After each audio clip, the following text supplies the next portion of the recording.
Gold, trusted gold buyers. మీరు తాకట్టు పెట్టిన బంగారాన్ని విడిపించి ఈ రోజు ఉన్న మార్కెట్ ధరకు కొనబడను. ఇంకోటి సోషల్ మీడియాలో మీరు నార్మల్గా వీడియోస్ చేసి పెడుతూ ఉంటారు, లైక్ మీ పక్కన బౌన్సర్స్ లేకపోతే మీ ఇలా ఇలా వెళ్ళి ఎక్కడికే వెళ్ళినా బౌన్సర్స్. ఎందుకు మీకు అంత బౌన్సర్స్ అవన్నీ అవసరమా అని అడిగితే? ఇప్పుడు చాలామంది సోషల్ మీడియాలో ఇప్పుడు నీకు నాతోనే ఇంటర్వ్యూ చేయాల్సిన అవసరం ఏముంది? ఇంకెవరితోటైనా చేయొచ్చు కదా. మీరు సెలబ్రిటీ కాబట్టి. అంటే ఇప్పుడు నాతో చేస్తే నీకేమొస్తుంది?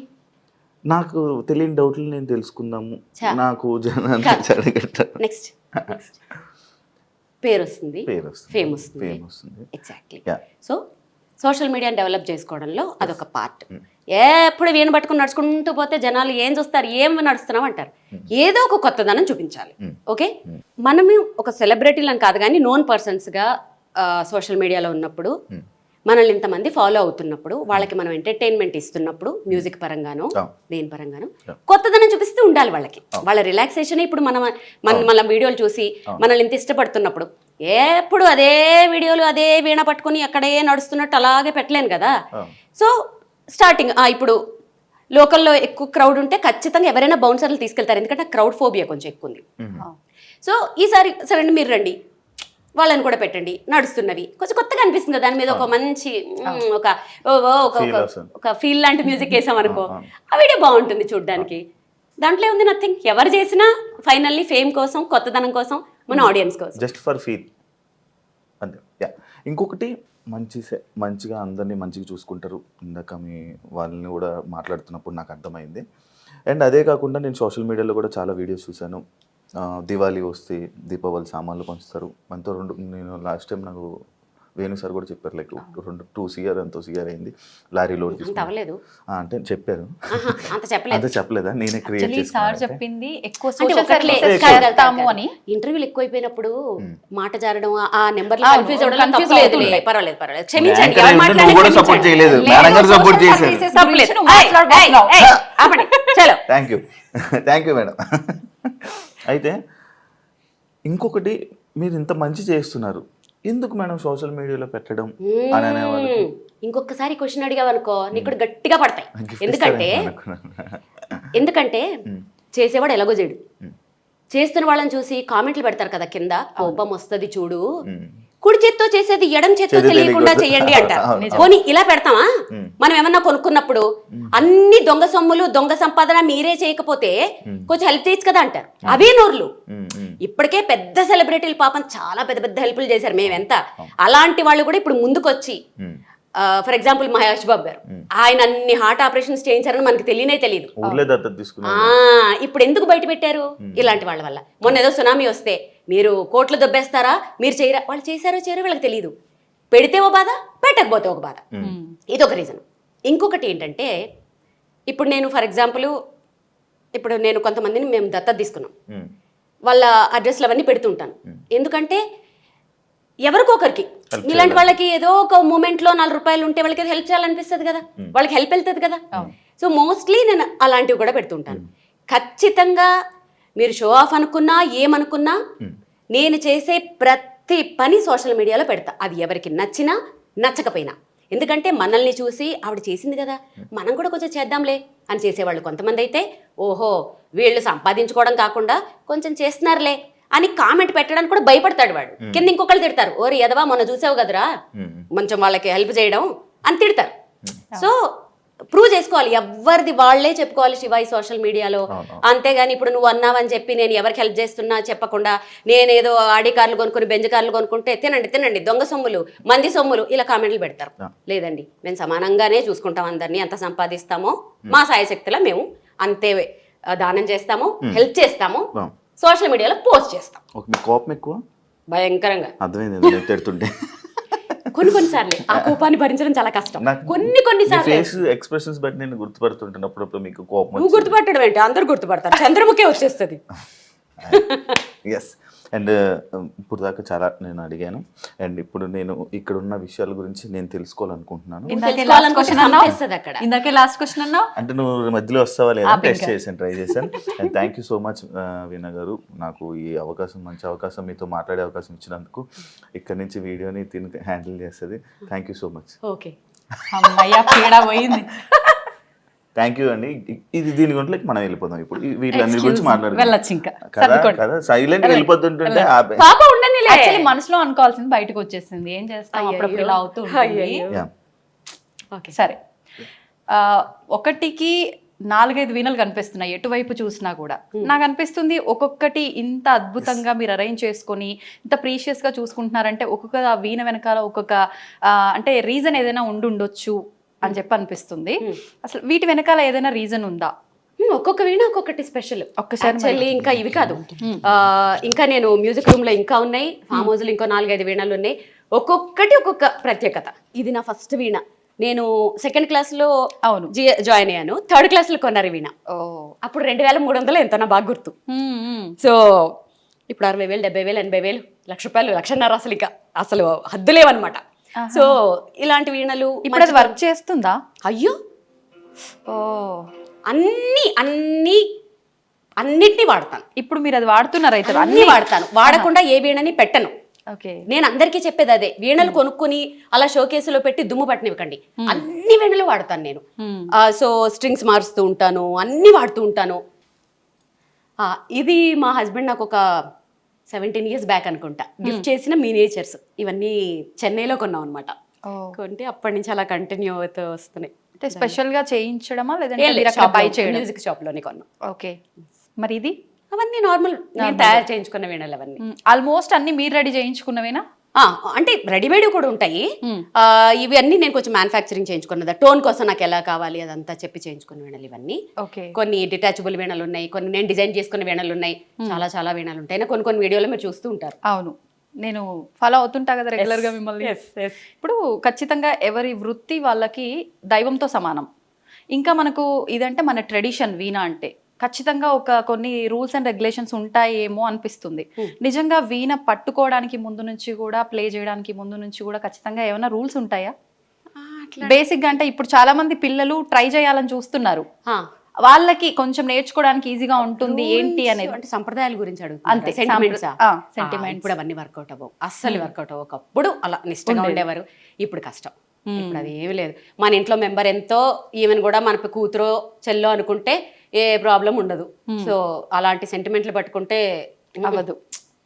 ఎప్పుడు ఎలా అనిపిస్తే అలా చేసేసుకొని అంతే అసలు. మీ ప్రాక్టీసెస్ గురించి మాట్లాడుకుందాము. అట్లానే మీరు ఇప్పుడు వీణా శ్రీవాణి గారు అని అంటే వీణా అనగానే ఇక్కడ ఫస్ట్ లిస్ట్ లో ఉండేది మీరే, ది బెస్ట్ అనిపిస్తుంది.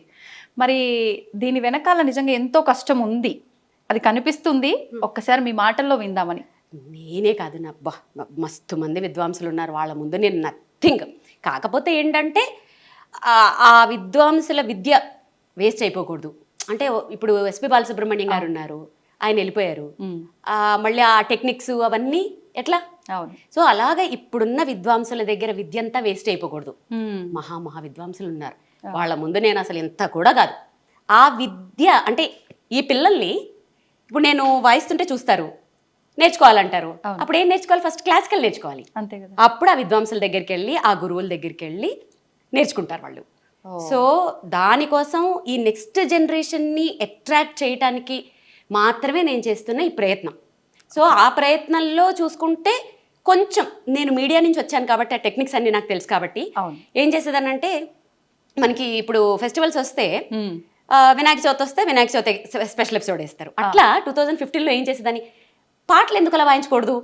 అలా 2015 మీరు గూగుల్ చేస్తే ఎవరేంటి ఎప్పుడు స్టార్ట్ చేశారు ఏంటి అని ఇలా చిట్టా వచ్చేస్తుంది. ఎవరు మన నోటితో చెప్పక్కర్లేదు. సో ఏ ఫెస్టివల్ వస్తే ఆ పాట వాయించేదాన్ని. ఒక 1 year అది ఆ ట్రెండ్ చేశాను యాక్చువల్గా. ఆ తర్వాత వచ్చిన కొత్త సినిమా పాటలన్నీ వాయించేసేదాన్ని. సో అలా నెక్స్ట్ జనరేషన్ని అట్రాక్ట్ చేయడానికి నా వంతు ఏదో కొంచెం చేశాను.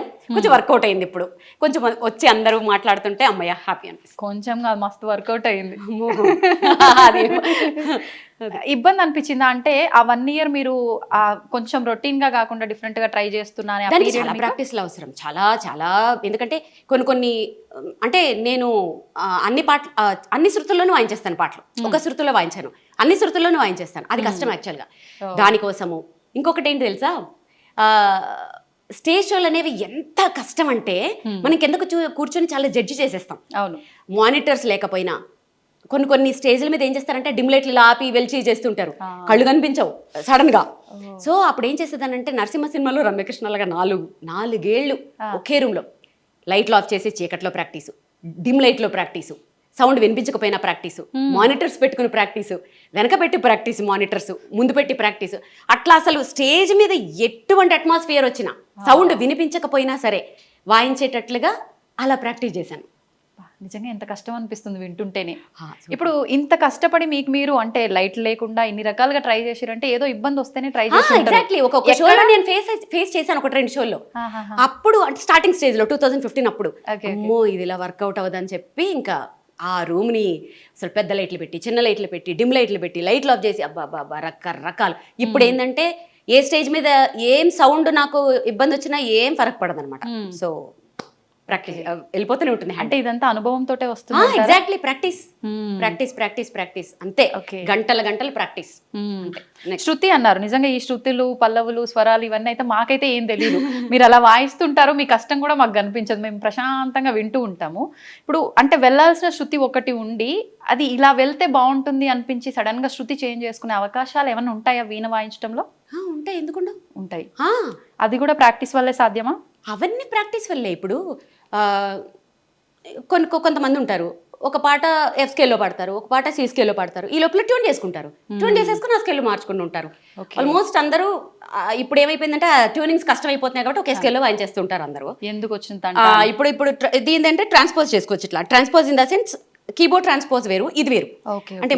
అంటే మధ్యమ నుంచి వాయించడం, పంచమ నుంచి వాయించడం, దేవత నుంచి వాయించడం, ఇది ఒక పెద్ద ఇది అదొక నెక్స్ట్ లెవెల్లో ఇది అలా వాయించుకుంటూ వెళ్ళిపోవచ్చు. ఇప్పుడు ప్రోగ్రామ్ లో మీ పక్కన అంటే ప్రోగ్రామ్ అనే కాదు, మీరు ఇంటి నుంచి స్టార్ట్ అయిన దగ్గర నుంచి ఒక ప్రోగ్రామ్ కి వెళ్ళే వరకు మీతో పాటు ఒక 3-4 ఉంటారు. లేదు, 5-6 మెంబర్స్ ఉంటారు. అంటే ఇదంతా టీం వర్కా లేదంటే?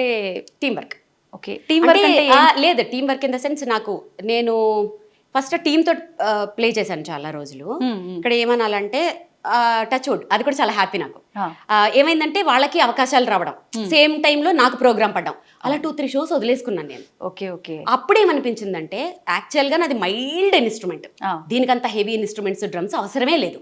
అప్పుడు నాకు ఏమనిపించిందంటే మంచి క్వాలిటీ ట్రాక్స్ చేసుకుని దానిపైన వాయించుకుంటే నేను షోస్ లూజ్ చేసుకోకర్లేదు కదా.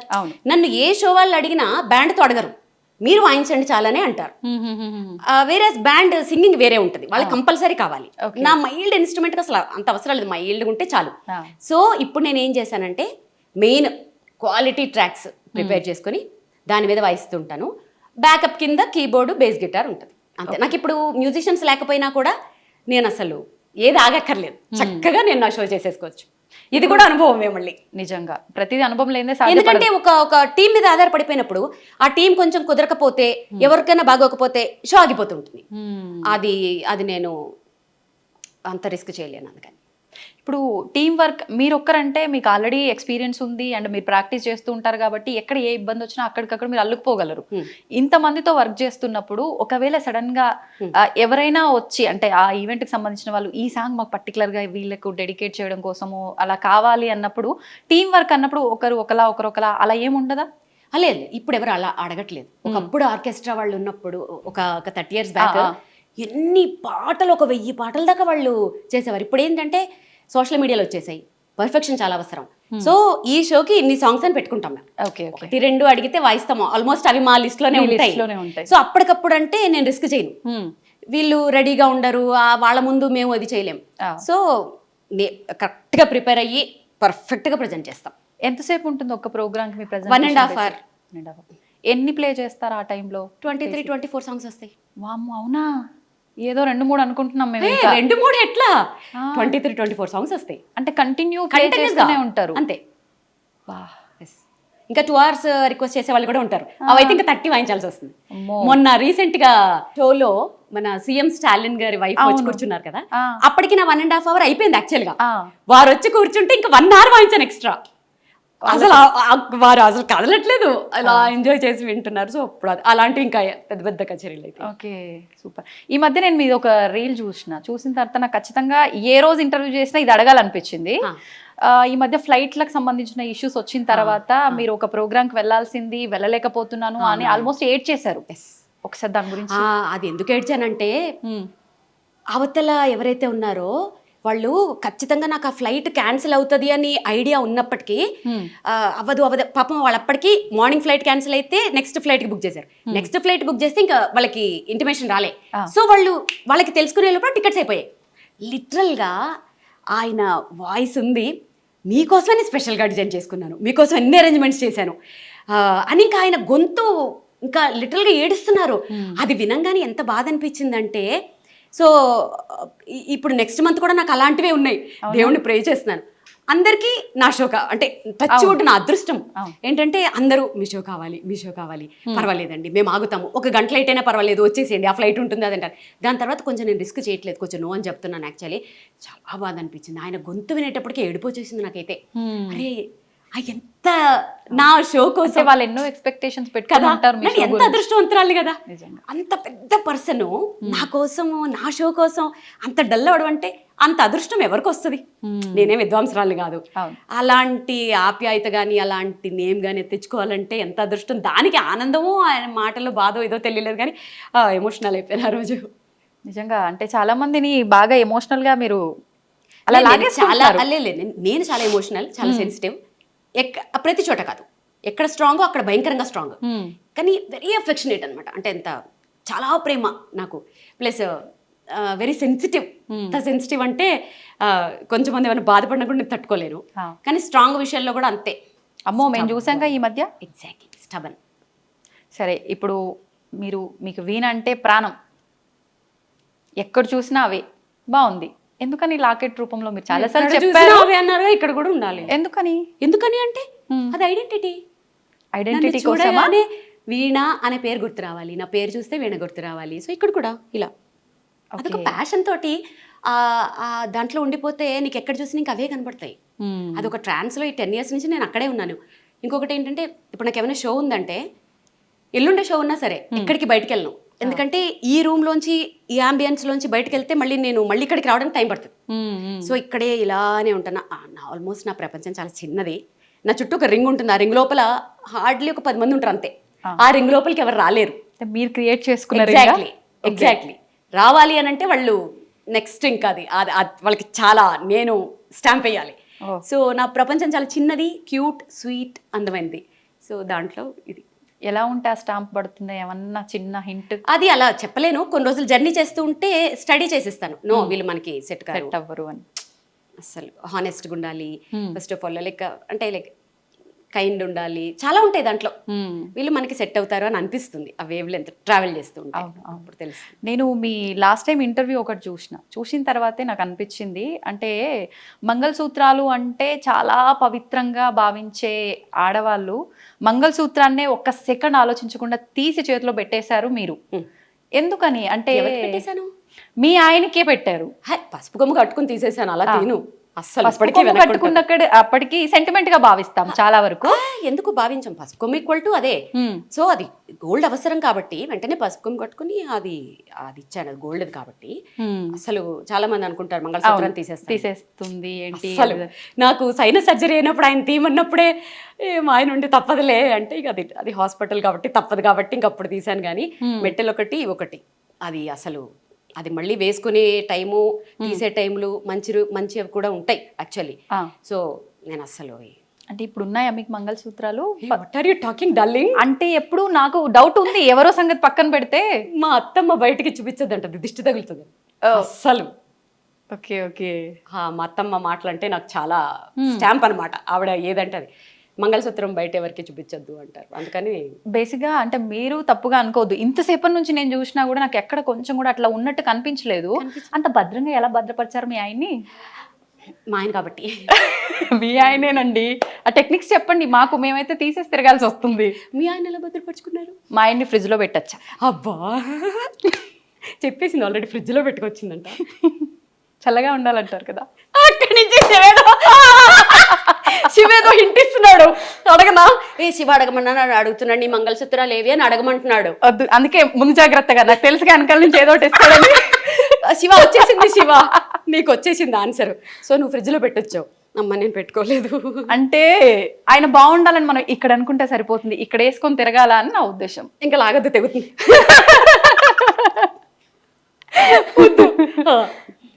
అయిపోయిందా మీ ఆన్సర్ ఇక్కడికి? ఆ, అంటే నేను దీన్నే ఇంకా కంటిన్యూ చేయాలనుకుంటున్నా, మీరు తప్పుగా అనుకోవద్దు. దానికి ఒక ఆన్సర్ ఇప్పటి వాళ్ళకి ఒక మెసేజ్ ఇవ్వండి. answer, ఈ ఎపిసోడ్ ఎన్ని వందల సంవత్సరాలు వేసుకుంటారో చెప్పరా? విఘ్నేష్ గారు, మీరు ఎన్ని వందల సంవత్సరాలు ఎపిసోడ్లు వేసుకుంటారో చెప్పి మాట్లాడుతూనే ఉన్నాం. జస్ట్ ఒక చిన్న ఇన్ఫర్మేషన్, అంటే ప్రజెంట్ ఇంట్లో పేరెంట్సే పిల్లల్ని వాళ్ళ వృత్తిరీత్యా కావచ్చు ఏదో రకంగా తీసి మనం పెట్టడంలో తప్పు లేదు, నా వృత్తి ధర్మం అది అనుకొని వెళ్తే అమ్మనా బూతులు తిడుతున్నారు నిజంగా. అంటే తీయాల్సినంత అవసరం ఏమొచ్చింది నీకు అని. అలాంటివి మనం ఇప్పుడు రిస్కులు చేసి మాట్లాడకూడదు. ఇప్పుడు కొన్ని ఉంటాయి, అది ఖచ్చితంగా ఇప్పుడు రేడియాలజిస్టులు ఉంటారు, వాళ్ళు ఆ రూమ్ లో పనిచేస్తారు, వాళ్ళు మెటల్స్ వేసుకోకూడదు యాక్చువల్లీ. అలాంటివి పక్కన పెట్టేద్దాం. ఇప్పుడు నువ్వు ప్రొఫెషనల్ వైజ్ గా ఏమన్నా చెయ్యి. ఇప్పుడు నేను కూడా అదే ప్రొఫెషన్ లో ఉంటే ఖచ్చితంగా తీసేస్తానేమో. అర్థమైందా? నేనైనా మా ఆయనైనా ఫస్ట్ విమెన్ ఎదుగుదలకే చూస్తాం. సో ఇప్పుడు నేను కూడా ఆ ప్రొఫెషన్ లో ఉంటే తీసేస్తానేమో. వాళ్ళని నేను ఎప్పుడు తప్పు పట్టను. అవకాశం ఉన్నప్పుడు మేబీ కొంచెం దాన్ని దాచుకుని హైడ్ చేసుకుని ఇట్లా తెలివిగా వాడుకోవచ్చు యాక్చువల్గా. అలా చేసుకోవచ్చు అని ఒక ఇది అంతే. సరే, ఇంకా చాలా ఉన్నాయి మనం మాట్లాడుకోవాల్సినవి, ఇక్కడే ఆగిపోవద్దు. ఈ మధ్య మీ రీల్లో మీరు చాలా ఎగ్జైటింగ్ అయిన ఒక ఫోటో ఉంది, ఒకసారి దాని దగ్గరికి వెళ్ళిపోదామా? మ్యాటర్ ఏంటంటే, నేను ఇవన్నీ వీటి గురించి అడుగుతుంది కదా, కొంచెం బాగుంటుంది, మీరు క్లోజ్గా అడుగుతారు అనుకుంటే అక్కడ నిల్చోబెట్టి మిమ్మల్ని క్వశ్చన్ అడిగింది. అది నేను అక్కడ చూసి తట్టుకోలేక, అది కాదు మ్యాటర్, ఎలా చేయాలో నేర్పిద్దామని వచ్చేసాను. నేర్పించేసి ఎండింగ్ చెప్పేద్దాం. అయితే నాకు ఇందాక నేను రాగానే నాకు ఫస్ట్ 50 రూపీస్ నోటు నాకు అట్రాక్ట్ అయింది.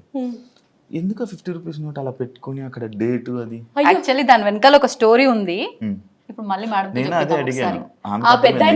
నీకు తెలియదని చెప్తున్నా. నేను ప్రోగ్రామ్ చేస్తుంటే అయిపోయిన తర్వాత ఆయనకి పాప నడవడానికి కూడా రాలేదు, మెల్లగా నడుచుకుంటూ వచ్చి ఆయన పాకెట్లో అంతే ఉన్నట్టుంది. అది ఎంత అఫెక్షనేట్ గా నోట్ ఇచ్చారంటే, నేను చిన్నప్పుడు అలా ఇచ్చేవారు, ఏదో కొంచెం డబ్బులు ఇచ్చి బ్లెస్ చేసేవారు. అసలు అది ఎంత అఫెక్షనేట్ గా ఇచ్చారంటే ఆ రోజు నేను అదొక పెద్ద అవార్డ్ లాగా ఫీల్ అయ్యాను. రాగానే ఫస్ట్ దాన్ని చాలా మంది కామెంట్స్ లో పెట్టారు, ఫ్రేమ్ చేయించండి, ఏమైనా ఐడియాలు ఇచ్చారు.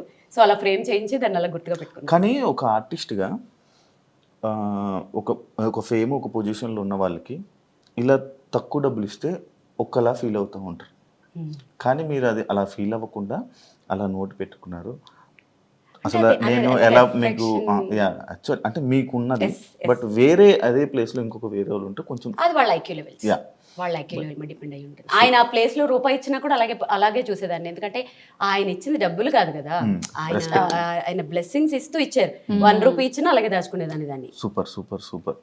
అంతకన్నా నేను ఇంకేం చెప్పలేను. ఎందుకంటే నేను మిమ్మల్ని అంత పొగిడి అంత పెద్ద వర్డ్స్ వాడే అంత పెద్దోడిని అయితే కాదు.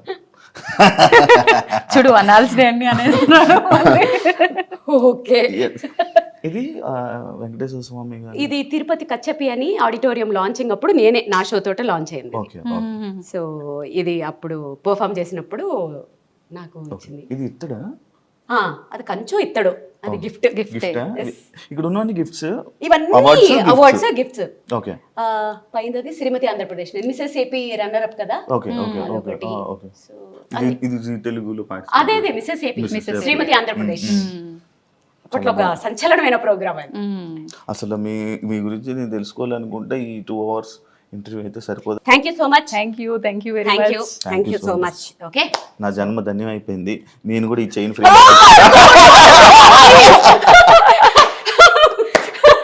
చిరంజీవి సినిమాలో సినిమా లేదు, బట్ అబ్బా చాలా రోజుల తర్వాత బాగా ఎంజాయ్ చేశాను. So thanks to I dream, so thanks to I dream audience, at the same time నా ఫ్రెండ్స్కి కూడా. సో చక్కగా ఇలాగే ఎంకరేజ్ చేయండి. సో ఇంకా నేను నెక్స్ట్ లెవెల్కి నా గోల్ రీచ్ అయ్యేటట్లుగా మీరు నన్ను బ్లెస్ చేయండి. Thank you so much. Love you all. Thank you so much అండి. మేము అడగగానే టైం ఇచ్చినందుకు, మాతో ఇంత టైం స్పెండ్ అడగగానే చేసినందుకు, అండ్ మాకు ఒక మంచి కాఫీ పెట్టి ఇచ్చారు. అంటే అలా చెప్పాలి కదా. నేను అడగగానే ఇవ్వలేదండి, పడి హింసించేస్తే ఇచ్చాను. ఎడిటర్ గారు ఇది మాత్రం కట్ చేసుకోకండి ప్లీజ్, ఎందుకంటే దీని మీద నా ఆవేదన కాదు, నా నెక్స్ట్ డే డిపెండ్ అయ్యి ఉంది. ప్లీజ్ కానీ ఇది కట్ చేసుకోకండి. నన్ను ప్రాణాలు తీసేసి చంపేస్తే ఇచ్చాను. Yes, thank you so much. కూడా ఫైనల్ గా మాకు ఇచ్చారు కాబట్టి చాలా థ్యాంక్ యూ సో మచ్.